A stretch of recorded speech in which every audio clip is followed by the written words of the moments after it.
Puji Tuhan.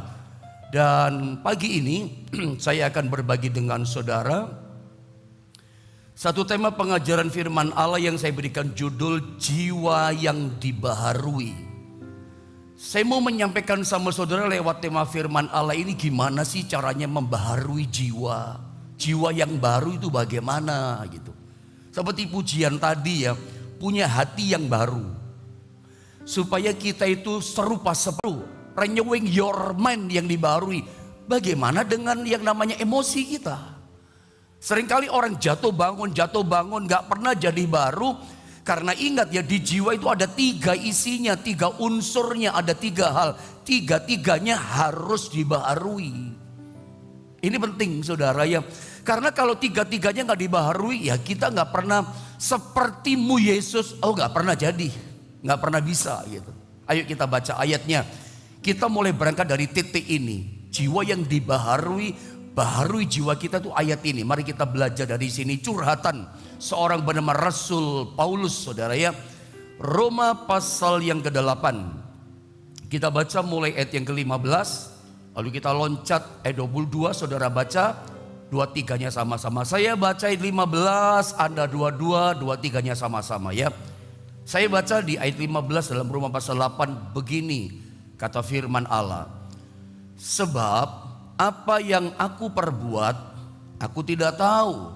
Kata Rasul Paulus, karena bukan apa yang aku kehendaki yang aku perbuat, tetapi apa yang aku benci, itulah yang aku perbuat. Teruskan saudara ayat 22, lanjut. Sebab di dalam batinku aku suka akan hukum Allah. 23, mari sama-sama kita membaca 23, 1, 2, dan 3. Tetapi di dalam anggota-anggota tubuhku, aku melihat hukum lain yang berjuang melawan hukum akal budiku dan membuat aku menjadi tawanan hukum dosa yang ada di dalam anggota tubuhku. Kita mulai ayat 15, Paulus berkata, sebab apa yang aku perbuat, kata sang rasul, aku tidak tahu. Apalagi, karena bukan apa yang aku kehendaki yang aku perbuat, tetapi apa yang aku benci. Kok bisa ya? Itulah yang aku perbuat. Saudara, ada pernah tidak mengalami situasi kondisi hidup kita seperti ayat 15? Ini pengalaman seorang rasul. Ini kegelisahan seorang rasul. Dan seringkali kita sadar, saya secara pribadi kalau saya baca ayat 15, ayat 22, loncat 23, terhibur juga gitu ya. Terhibur, bersuka cita hati kita. Kita jadi ngerti gitu loh. Kita jadi paham gitu. Ternyata bukan cuma kita yang galau. Ternyata bukan jadi hanya konflik dalam batin kita saja. Kita merasa gini, pengen berbuat baik, pengen ibadah, pengen hidup bener gitu ya. Pengen taat, aduh aku pengen bertobat pendeta. Tapi yang kita lakukan yang tidak kita kehendaki, yang sebetulnya yang kita benci, amit-amit saya nggak mau buat gitu pendeta. Tapi itu yang kita buat, konflik kan dalam batin kita. Ya, dari curhatan seorang rasul bernama Paulus ini, ternyata bukan cuman kita ngalami konflik di batin kita, Rasul Paulus juga ngalami konflik di batinnya. Sesuatu yang dia nggak suka dia lakukan gitu. Lalu ayat 22 dikatakan, sebab dia temukan ini, di dalam batinku aku suka akan hukum Allah. Setiap kita sama dengan pengalaman Rasul Paulus. Begitu kita percaya pada Yesus, ingat ada hidupnya Allah dalam hidupnya kita. Ada yang namanya hukum Allah ada dalam diri kita. Ada apa yang namanya ya, satu karakter ilahi gitu ya. Ada tabiat ilahi, ada sifat ilahi yang baru yang ada dalam diri kita, yang tadinya nggak ada. Itu bukan dari diri kita gitu. Ada hukum Allah. Saya baca ya, sebab di dalam batinku aku suka akan hukum Allah. Dari mana hukum Allah? Karena Kristus ada dalam diri kita. Kolose 1 ayat 27 katakan, Ketika kita percaya pada Tuhan, dikatakan Christ in you the hope of glory. Kristus itu diam dalam diri kita, yang membuat kita punya tabiat baru, ya, sifat-sifat baru, sesuatu yang kita ingin lakukan yang baru yang ada dalam Tuhan. Itu bukan dari kita, tapi hukum Allah, pribadi Allah dalam diri kita.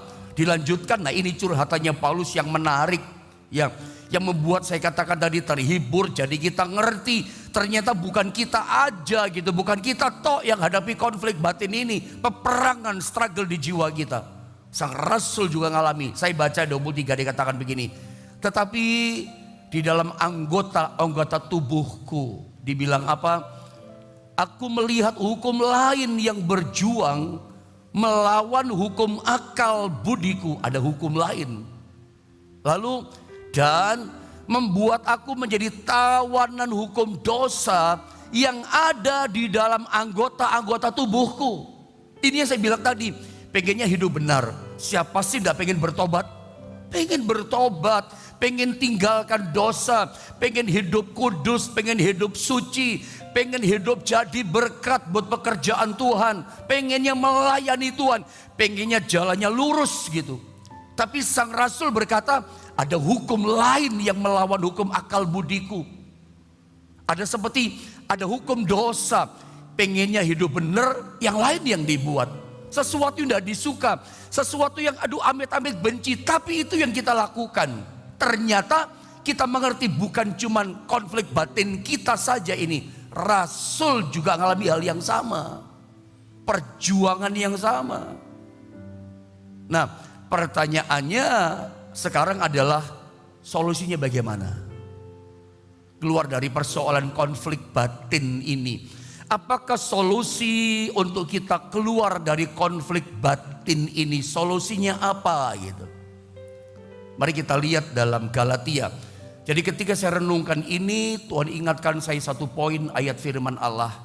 Untuk solusi dari konflik batin ini, pengen hidup benar, yang lain yang kita lakukan.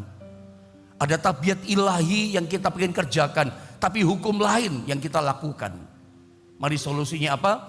Tuhan ingatkan saya, Tuhan singkapkan kepada saya firman Allah ini ada pada Galatia pasal 2 di ayat yang ke-20. Saya baca ayat ini ya, perhatikan baik-baik. Dikatakan begini, namun aku hidup, dikatakan tetapi bukan lagi aku sendiri yang hidup. Ini menarik ya. Begitu kita percaya pada Yesus, meyakini Yesus sebagai Tuhan dan Juru Selamat, ini keren dahsyat luar biasa. Paulus berkata begini dalam kesaksian firman-Nya, namun aku hidup setelah dia percaya pada Yesus, tetapi dikatakan bukan lagi aku sendiri yang hidup, dahsyat, melainkan apa? Kristus yang hidup di dalam aku. Ada kehidupan Kristus. Ada kehadiran Tuhan dalam diri kita. Ada Tuhan hadir dalam diri kita. Saya baca ulang. Saya pengen baca ulang kembali ayat ini. Dikatakan begini. Namun aku hidup. Tetapi bukan lagi aku sendiri yang hidup. Melainkan dikatakan apa? Kristus yang hidup di dalam aku. Lanjut. Dan hidupku yang kuhidupi sekarang ini dikatakan di dalam daging adalah hidup oleh iman dalam anak Allah yang telah mengasihi aku dan menyerahkan dirinya untuk aku. Saya mau jelaskan di sini. Jadi yang membuat kita itu punya tabiat ilahi. Tiba-tiba muncul sifat-sifat ilahi. Tiba-tiba muncul tabiat yang baru, pengen hidup benar. Saya pengen tinggalkan dosa Pak. Pak Pendeta, saya pengen bertobat Pak, tolong doakan saya. Dari mana Anda pengen bertobat?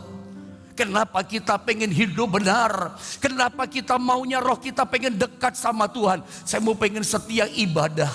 Ada tabiat baru yang dulu gak ada sama kita. Sekarang ada sifat-sifat yang baru yang muncul dalam diri kita. Dari mana kita peroleh? Ketika kita percaya pada Yesus, ini yang terjadi. Alkitab katakan, Kristus hidup di dalam aku. Bukan lagi aku sendiri yang hidup setelah kita bertobat percaya pada Tuhan.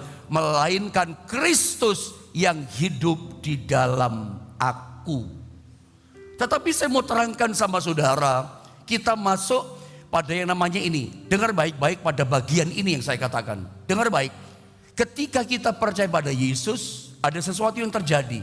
Ada kata Kristus hidup di dalam aku. Dia baharui kita. Nah, yang dibaharui itu apa saja? Poin ini saya mau terangkan sama saudara. Pertama, ketika Anda percaya pada Yesus, yang berubah jadi baru, nomor satu, itu roh kita. Jadi catat baik-baik, ini satu message yang penting buat kita. Begitu percaya pada Yesus, yang berubah jadi baru adalah roh kita. Bagaimana pendeta dengan jiwa kita? Sebab manusia itu roh, di tengahnya jiwa, lalu di luarnya adalah tubuh. Antara roh dan tubuh itu ada namanya jiwa. Ini menarik saudara ya. Jadi perhatikan baik-baik. Manusia terdiri dari 3 unsur, roh, jiwa, tubuh. Nah, ketika kita percaya pada Yesus, yang berubah jadi baru apa? Roh kita yang berubah. Bagaimana dengan jiwa? Saya mau tanya, apakah ketika kita percaya pada Yesus, jiwa kita berubah? Pendeta, maksudnya jiwa berubah itu bagaimana? Jiwa kita berubah itu gini, kita itu jadi lupa nama kita. Kita lupa alamat rumah kita. Kita lupa masa lalu kita, ya. Kita lupa kekinian kita bahwa kita sudah punya istri, sudah punya suami, sudah punya anak-anak. Lupa semuanya, itu berubah namanya. Saya mau tanya, ketika Anda jadi Kristen, ketika Anda percaya pada Yesus, apakah jiwamu berubah? Pikiranmu berubah? Lupa semuanya, lupa yang dulu, lupa sekarang. Utang juga sampai lupa gitu, semuanya lupa saudara. Nama kita lupa, udah punya anak kita lupa, udah punya istri kita lupa. Saya mau tanya, apakah ketika Anda jadi Kristen percaya pada Yesus berubah lupa semuanya? Enggak kan? Artinya apa? Jiwa kita belum berubah. Loh, ini penting loh. Kadang nggak paham kita ini. Bagaimana tubuh kita? Apakah ketika kita percaya pada Yesus tubuh kita ikut berubah? Tidak. Apakah setelah Anda percaya pada Yesus yang tadinya tingginya 160 meter berubah jadi 172 cm? Enggak kan, tetap 160 ya 160. Berat badannya 80 kg ya tetap saja. Enggak langsung berubah jadi 90, tetap kan keadaannya. Artinya apa? Ketika kita percaya pada Yesus, jiwa kita belum berubah, sampai kepada tubuh kita pun belum berubah. Roh kita yang berubah. Makanya untuk kita mengalami namanya kelahiran yang baru, punya sifat-sifat yang baru, hidup segambar serupa seperti Kristus. Itu apanya dibaharui? Roh sudah baru, jiwa kita yang mesti dibaharui. Nah, saya mau terangkan masuk pada gambar ini. Anda lihat, dalam jiwa itu ada 3 unsur. Ya, ada pikiran, ada emosi, ada kehendak. Untuk kita bertobat, ya, itu pikiran mesti dibaharui. Untuk kita menjadi manusia yang berubah seperti Kristus, itu pikiran. Jadi jiwa itu berubah dibaharui, itu pikiran. Sebab jiwa itu isinya ada 3, ada pikiran, ada emosional, emosi, ada kehendak, keinginan. 3-tiganya dibaharui. Tadi dari awal saya katakan selama ini kita berkutat dalam pelajaran yang ada, yang sering kita dengar adalah pembaharuan pikiran. Pikiran dibaharui. Roma pasal 12 ayat 2 itu. Coba kita lihat sebentar deh ayat ini. Coba lihat, saya baca ya. Janganlah kamu menjadi serupa dengan dunia ini, tetapi berubahlah oleh pembaharuan budimu. Renewing your mind. Pembaharuan pikiranmu. Pikiran kita yang dibaharui. Pembaharuan budi, pembaharuan pikiran. Sehingga kalau pikiran kita berubah dibaharui, ya, sehingga kamu dapat membedakan manakah kehendak Allah, apa yang baik, yang berkenan kepada Allah dan yang sempurna. Pertanyaannya singkat, bagaimana caranya membaharui, merubah cara berpikir kita? Jiwa yang pertama dirubah pikiran. Dengan apa merubah pikiran kita? Dengan firman Allah. Itu yang kita tahu selama ini. Masukkan firman Allah di pikiran kita. Dengan cara apa? Dengan membaca firman Allah. Poin 1 dengar baik-baik ya supaya ngerti ya. Walaupun udah ngerti biar melandas. Ya, membaharui jiwa nomor 1 pikiran dibaharui. Dengan apa membaharui? Dengan firman Allah. Dengan firman yang kita baca, firman yang kita renungkan, dengan firman Tuhan yang kita dengar. Begitu firman kita masukkan dalam pikiran kita, apa yang terjadi? Maka perbuatan yang lama, prinsip hidup yang lama, yang jahat, itu diproses oleh firman. Itu keluar. Kita jadi ngerti, oh ini kehendak Allah. Dari mana? Dari firman. Oh ini yang baik, ini yang berkenan kepada Allah, ini Allah suka. Kok Anda jadi ngerti pola pikir yang Tuhan suka? Dari firman. Yang jahat-jahat keluar, yang najis-najis pergi, ya. Yang curang-curang hilang. Kenapa? Proses terjadi pembaharuan dalam pikiran ketika firman Allah yang berkuasa hidup itu kita masukkan dalam pikiran. Terjadi proses itu. Kita ngerti yang baik, kita ngerti yang jahat. Ini Tuhan suka, ini Tuhan berkenan. Yang gak berkenan keluar. Bahkan dikatakan ini yang sempurna yang Tuhan mau. Jadi paham kita. Dari mana kita paham? Dari firman yang kita masukkan dalam pikiran kita. Jadi membaharui pikiran nomor 1 dengan firman Allah. Lalu pertanyaannya, apakah cukup? Lihat gambar ini. Kita memperbaharui hanya pikiran kita. Tidak. Tidak. Kenapa? Karena dalam jiwa isinya bukan cuma pikiran saja. Yang kedua, dalam jiwa ada yang namanya emosi atau emosional. Emosi mesti diperbaharui juga.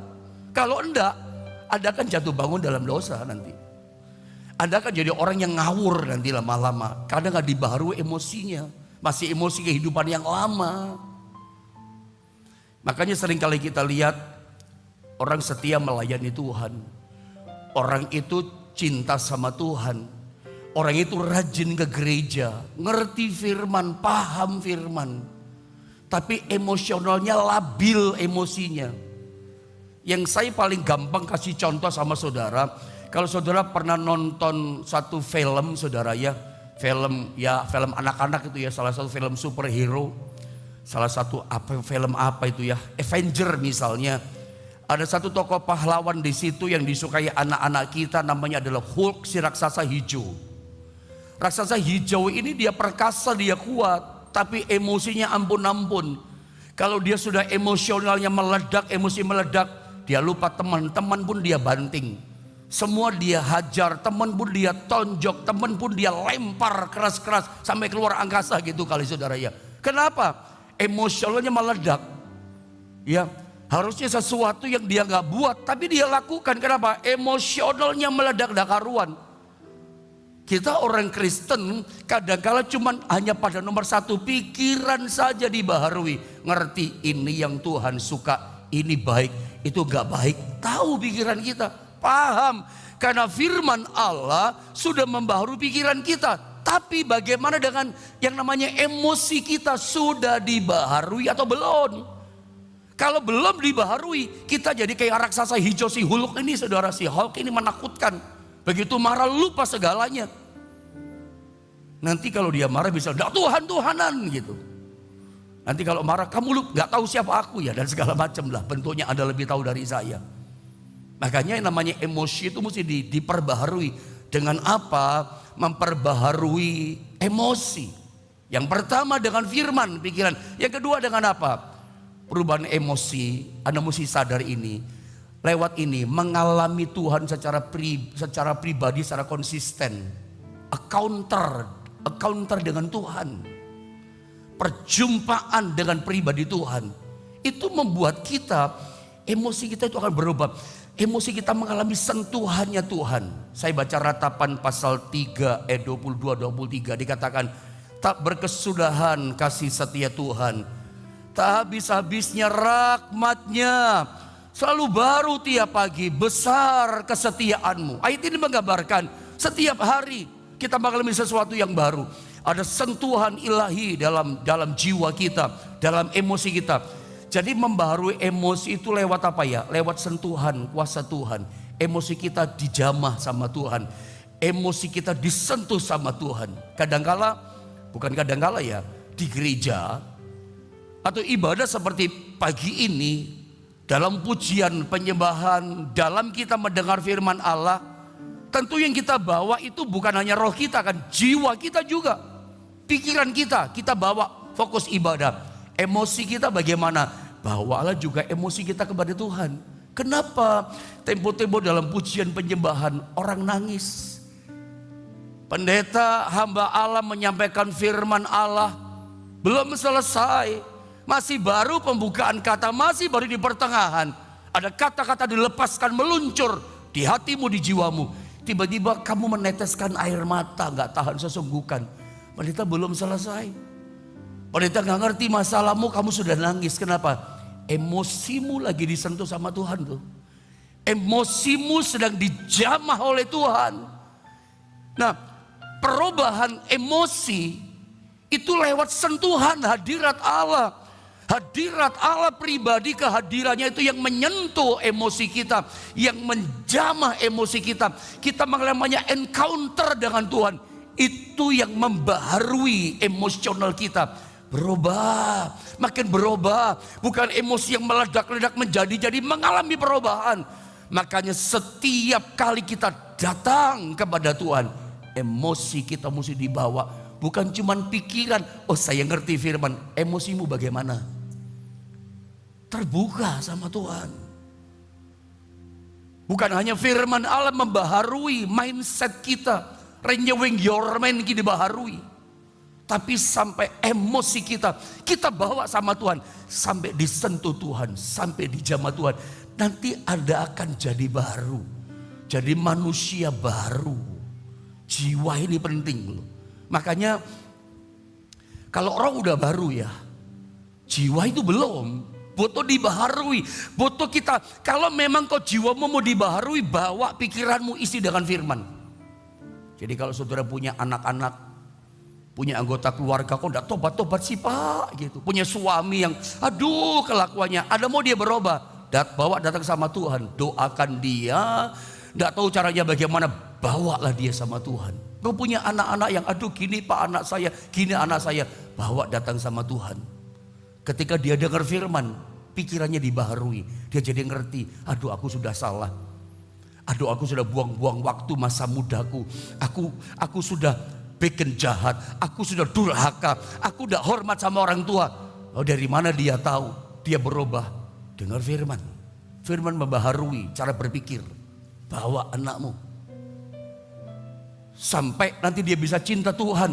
Karena emosinya udah disentuh, mengalami encounter dengan Tuhan. Oh emosi itu mesti dibaharui, ngalami perjumpaan lawatan Tuhan, itu luar biasa. Makanya hidup lama ya, hidup yang jahat dulu itu bercokolnya di mana? Bukan di roh, roh jadi baru. Hidup busuknya kita, hidup jahatnya kita, kecurangan kita, maaf kata-kata saya kasar, brengseknya kita, kurang ajarnya kita pada waktu masa dunia dulu, hidup belum percaya sama Tuhan, itu bercokolnya di jiwa, di pikiran, di emosi. Setan mau kalahkan kita, setan mau menguasai kita, dia nggak bisa taklukkan roh kita. Setan nggak bisa kalahkan roh kita, kuasai roh kita. Lalu dia bercokolnya di mana setan? Celahnya masuk di mana? Di jiwa. Jiwa itu peperangan, medan peperangan terbesar. Masuknya di jiwa, lewat pikiran, lewat emosi dia masuk. Celahnya di jiwa. Orang kerasukan setan di mana? Ya di jiwanya lah. Masuknya di situ, labil jiwanya. Apalagi kalau jiwanya nggak ngerti firman, jiwanya kosong, melompong hampa, nggak ada krik kehadiran Tuhan. Hidupku bukannya aku lagi, tapi Kristus yang hidup di dalam aku. Kalau nggak ada Kristus, ya pantesan dia sampai seperti itu, setan bekerja. Jahatnya minta ampun, pikiran dibaharui, jiwa itu yang pertama. Kedua, emosi kita. Tubuh itu nurut sama jiwa. Anda pernah gak merasakan begini saudara ya? Kita itu pengennya menyembah Tuhan, pengennya datang sama Tuhan. Tapi kalau jiwa kita belum dibaharui, roh kita udah baru, pengennya ibadah, pengennya bertobat, pengen tinggalkan dosa. Tapi kalau jiwa belum dibaharui, pikiran belum dibaharui, emosional belum dibaharui, jiwa menolak, ya badan menolak. badan, tubuh, jasmani ini bukan nurut sama roh. Anda mesti tahu, jiwa kita, tubuh kita nurut sama jiwa, sama pikiran, sama emosi. Kenapa orang malas ibadah? Jiwanya belum dibaharui. Kenapa orang anggot-anggotan ibadah cari Tuhan? Kelakuannya sama, rohnya pengen berubah, jiwa nggak mau, tubuh nggak mau. Tubuhnya nggak mau diajak datang nyembah Tuhan. Rohnya pengen, tapi tubuh ini nggak manut sama roh, dia nurutnya sama jiwa. Jiwa ini harus dibaharui. Itu masalahnya. Kenapa orang jatuh bangun dalam dosa? Jiwanya di masalahnya. Perbuatan lama kita tuh bercokolnya di jiwa. Kalau nggak dibaharui, wah, bertumbuh subur dia di jiwa kita, di pikiran kita. Waduh, yang jahat-jahat di pikiran. Karena waktu saya masuk pada yang ketiga. Lalu bagaimana dengan yang ketiga? Karena di jiwa itu ada pikiran dibarengi dengan firman, emosi dengan sentuhan hadirat Allah, sentuhan kuasa Allah berubah emosi kita. Yang ketiga, kehendak atau keinginan. Wah, ini penting loh. Kalau keinginan juga tidak disangkal, keinginan kehendak kita nggak dibaharui, nggak bisa. Udah punya pikiran bagus, pikiran Kristus, emosional kita udah ngalami encounter, perjumpaan dengan kita, dijamah dibaharui, udah keren, udah cinta sama Tuhan. Tapi kehendak kita itu ternyata masih brutal. Sorry kata-kata saya. Keinginan kehendak kita masih liar. Orang itu punya keinginan, Bapak Ibu Saudara. Pendeta ingin kaya, boleh. Tapi kalau keinginan itu lalu saudara datang kepada yang salah, memenuhi keinginanmu, datang sama setan, datang kepada orang pintar penyembah iblis, datang kepada yang salah. Nah, ini kan dosa kan? Keinginan kehendak itu kalau diikuti, tidak disalibkan, yang terjadi apa? Ya daging kita brutal. Mungkin keras ya bahasa saya, tapi mungkin perlu saya ngomong seperti itu supaya Anda sadar, kita semua sadar termasuk saya. Lihat gambar ini. Penyangkalan diri, menyangkal keinginan itu maksud saya kehendak kita adalah solusi untuk memperbaharui kehendak. Ayatnya di mana? Lukas 9:23. Ayat ini saya sering sekali ajarkan sama saudara. Ayo sama-sama kita baca ayat ini. Sama-sama kita baca 1, 2, dan 3. Katanya kepada mereka semua, setiap orang yang mau mengikut aku, ia harus menyangkal dirinya, memikul salibnya setiap hari dan mengikut aku. Yesus sudah berkata dari awal, dia gak kasih iming-iming sama kita. Orang yang ikut Tuhan gak dikasih manis-manis di depan, langsung keras ngomongnya, langsung pahit. Kamu mau ikut aku? Boleh. Tapi yang pertama katakan, kamu harus siap yang namanya menyangkal diri. Mau menyangkal diri? Itu pahit loh. Kedua, memikul salib setiap hari, baru kamu boleh ikut aku. Menyangkal diri. Yang disalibkan, yang disangkal apa? Kehendak. Jadi kalau kita setiap kali baca Lukas 9:23, sangkal diri, pikul salib, baru ikut aku. Apa pendeta yang disangkal? Keinginan kita, kehendak kita, itu yang disangkal, disalibkan. Karena kadang-kadang keinginan kita itu macam-macam. Kalau keinginan tidak disalibkan, ya keinginan itu macam-macam loh. Pengen ini, pengen itu, ingin yang jahat-jahat, apalagi bahaya itu. Keinginan yang tidak ada gunanya, itu kalau tidak disangkal bahaya. Tadi saya pakai bahasa brutal daging kita. Ada tahu? Daging itu merajalela. Dalam Galatia, coba sedikit ya, isinya daging itu ini. Galatia pasal yang kelima, coba tolong multimedia. Ayat 19 mulai sampai 20 atau 21, saya baca ya. Perbuatan daging telah nyata, yaitu, lihat, kalau yang namanya kehendak, keinginan kita nggak salibkan, keinginan tidak disangkal dalam nama Yesus dengan salib Kristus, apa yang terjadi? Daging merajalela, brutal daging. Karena daging isinya tubuh, lihat, isi daging, saya peragakan isi daging itu ini loh, percabulan, apalagi kecemaran, apalagi hawa nafsu, 20. Ya, penyembahan berhala, sihir, perseteruan, perselisihan, iri hati, amarah, kepentingan diri sendiri, percederaan, roh pemecah. 21 masih ada ya, kedengkian, kemabukan, pesta pora dan sebagainya. Hampir 15 isi daging yang mengerikan. Terhadap semuanya itu kuperingatkan kamu, seperti yang telah kubuat dahulu, bahwa barang siapa melakukan hal-hal yang demikian, apa kata firman Allah? Ia tidak akan mendapat bagian dalam kerajaan Allah. Kenapa gak dapat bagian kerajaan Allah? Karena kita gak bisa serupa seperti Kristus. Kita gak bisa hidup benar. Kita gak bisa bertobat, sungguh-sungguh bertobat. Karena cuma pikiran dibaharui. Lihat gambar ini. Pikiran sudah dibaharui dengan firman. Bagus. Memang itu caranya. Mau baharu pikiran kita, firman mesti masuk. Kedua, emosi kita dibaharui dengan apa? Encounter dengan Tuhan, mengalami pribadi Tuhan, disentuh emosi kita. Ketiga, kehendak ini pun harus dibaharui. Dengan apa dibaharui kehendak kita, keinginan kita? Dengan penyangkalan diri.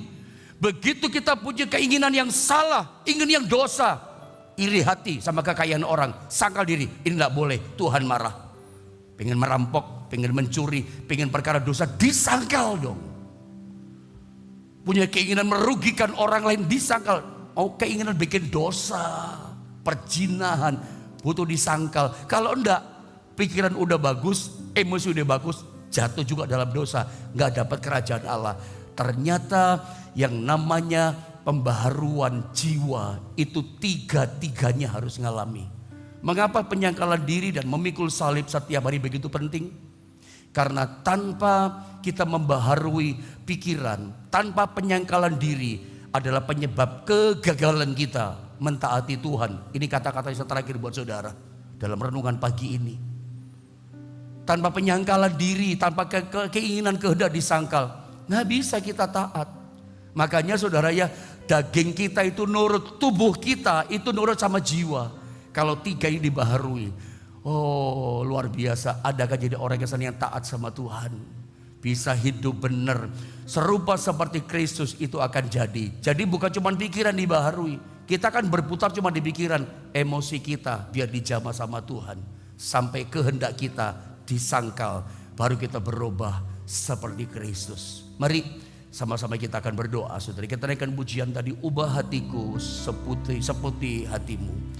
Ubah hatiku seperti hatimu, setulus salibmu, kasihmu Tuhan. Biar mataku seperti matamu, pancarkan kasihmu. Ku mau jadi, katakan, ku mau jadi Tuhan. Oh, ku mau jadi, ku mau jadi, ku mau jadi sepertimu. Amin. Mari sama-sama kita berdoa. Biarlah firman Allah yang diajarkan dilepaskan bagi ini, membaharui kehidupan kita. Kita bisa, mata kita seperti matanya Tuhan, hati kita seperti hatinya Tuhan. Hati yang penuh kasih, hati yang diubahkan jadi seperti Kristus. Itu tiga-tiganya mesti dibaharui dalam jiwa kita. Saya berdoa pagi ini sudah mendapat sesuatu yang dahsyat lewat rahasia firman Allah ini. Jadi manusia baru yang berkenan di hadapan Tuhan. Saya mau berdoa buat saudara, angkat tanganmu. Terima kasih buat pagi ini. Makasih buat kehadiranmu di tengah-tengah kami pagi ini Tuhan. Kau boleh melawat kami, Kau boleh menyatakan isi hatimu dalam kuasa firman-Mu. Biarlah pagi ini jiwa kami disentuh, dijamah oleh Tuhan, sampai pikiran kami dibaharui lewat firman yang kami dengar, sampai emosi kami dalam jiwa kami disentuh, dijamah dengan kasih-Nya Tuhan. Kami seperti dipeluk, dirangkul oleh kasih-Nya Tuhan. Emosi kami dibaharui oleh Tuhan. Kami merasakan kasih-Mu. Kami merasakan cinta-Mu yang begitu besar dalam kehidupan setiap kami. Emosi kami dibaharui oleh kasih sentuhan kuasa-Mu Tuhan. Sampai keinginan kami, seringkali keinginan yang begitu liar pun kami bisa sangkal diri pikul salib. Sehingga daging kami bukan daging yang brutal, yang berisi perkara yang jahat. Setiap keinginan jahat dalam daging kami muncul, kami sangkal itu dalam nama Yesus. Dengan penyangkalan diri, kami bisa taat pada Tuhan. Berkati umat-Mu pagi ini, berkati setiap keluarga. Jika ada yang kekurangan, Tuhan berkati. Jika ada yang sakit, Tuhan sembuhkan. Mari taruh tangan kananmu di bagian anggota tubuhmu yang sakit. Aku berdoa dalam nama Yesus. Sekarang juga mengalir kuasa bilur Yesus yang ajaib. Terima kesembuhannya, jadilah kamu sembuh. Sehat tubuhmu. Sempurna Tuhan ciptakan organ tubuhmu sekarang sembuh dan sehat dengan kuasa Tuhan. Berkati ekonomi pekerjaan umat-Mu semua yang terpuruk, angkat. Pulihkan pekerjaan umat-Mu. Pemerintahan bangsa kami berkati Tuhan. Biarlah kebaikan Tuhan limpah atas negeri kami. Ekonomi bangsa kami terus tumbuh. Juga berkati doa puasa kami GSPD Philadelphia Jombang bersama dengan jemaat. Juga jemaat online yang hamba-Mu gembalakan, yang akan berpuasa niatan hati kami hari ini. Berkatilah doa puasa kami hari ini menjadi doa puasa yang berkenan, senangkan hati Tuhan. Mampukan kami dengan kekuatan Kristus Roh Allah yang diam dalam kami. Hadapi tantangan, ujian, cobaan apa saja, termasuk godaan tubuh atau apapun yang ada. Kami menang sampai kami berbuka puasa jam 6 sore. Didatangkan jemaat Tuhan di Jombang ini, di gereja Jombang, untuk datang sama-sama jam 5 sampai jam 6. 1 jam kami berdoa dan berbuka puasa bersama. Juga akan disiarkan sekali YouTube. Banyak jemaat yang ikut dalam ibadah ini mengalami pembaharuan. Bahkan doa puasa bersama doa menyembah, mujizat, berkat, keajaiban mengalir memberkati setiap kami. Bukan doa puasa yang biasa, tapi doa puasa yang penuh dengan hadirat dan kuasa Allah. Hasil doa puasa kami sukses luar biasa. Kami mengalami pembaharuan daripada Tuhan. Pertemukan kami sampai sore nanti Tuhan. Mari angkat tangan saudara. Terima berkat dari Tuhan. Berkat dari Allah Bapa, Putra dan Roh Kudus. Itulah berkat yang limpah dari Tuhan Yesus. Sekarang turunlah memberkati rumah tangga saudara, pekerjaan saudara semuanya. Diberkati berkelimpahan. Apa saja yang saudara rencanakan dalam nama Yesus, Tuhan membuatnya sukses, berhasil. Bukan karena kuat gagahmu, karena kuasa Tuhan yang bekerja menolong hidupmu semuanya. Terima kasih dan berkatnya dilimpahkan mulai pagi ini sampai Maranatha. Tuhan Yesus datang kedua kali dengan iman yang percaya.